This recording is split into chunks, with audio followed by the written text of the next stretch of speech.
আজকে বানাবো মোমো। তো আমি ঘরে কিভাবে খুব সহজে মোমো বানাই সেই রেসিপিটি আপনাদের সাথে শেয়ার করব। প্রথমেই মোমোর ডোটা বানিয়ে নেব। 2 কাপ ময়দা নিয়েছি, 1 চা চামচের মতো লবণ, 1 চা চামচের মতো সয়াবিন তেল আর রুম টেম্পারেচার থাকা পানিটা দিয়ে আমি ডোটা রেডি করব।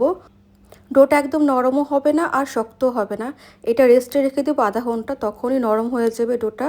আর এখানে আমি চিকেন কিমা নিয়েছি, আমার পছন্দ মতো সবজি নিয়েছি, পেঁয়াজ কুচি, মরিচ কুচি, ধনিয়া পাতা কুচি আর আদা রসুন বাটা 1 চা চামচের মতো করে আমি দিয়েছি, লবণ আর হচ্ছে ব্ল্যাক পেপার গুঁড়ো দিয়েছি। আর আমি ডার্ক সয়া সস ইউজ করেছি। লাইট সয়া সস ইউজ করা যাবে, তবে আমার কাছে ছিল না তাই আমি ডার্কটাই ইউজ করেছি। আর 1 চা চামচের মতো একটু গরম সয়াবিন তেল দিয়ে আমি ভালো করে মেখে নিচ্ছি পুরটা। আর এখানে আমি ডোগুলো আরও ছোট ছোট করে কেটে নিয়েছি।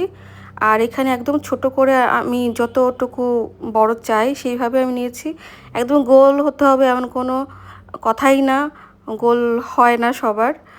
আর এখানে আমি আমার মতো করে একটা শেপ দিয়ে নিচ্ছি। শেপ দিলে গোল নাকি ত্রিকোণ তা একদমই বোঝা যায় না। আর আপনারা আমার থেকে খুব ভালো হচ্ছে শেপের পারেন মোমো। আমি একদম মোমোর শেপ দিতে পারি না। এটা আমি কোনো মতে আমি শিখেছি বানানোর সময়। এই তো আমার সবগুলো মোমো বানানো শেষ, এক একটা এক এক সাইজের। আর এখানে আমি স্টিম করে নিয়েছি 15 থেকে 20 মিনিটের মতো। আর এখন হচ্ছে খাওয়ার পালা।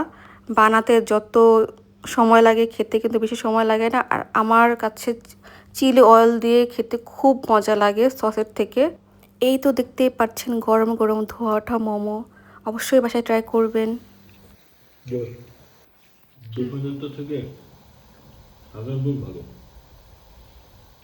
তুই একটা মোমো দোকান দিব নাকি, মোমোর স্টল?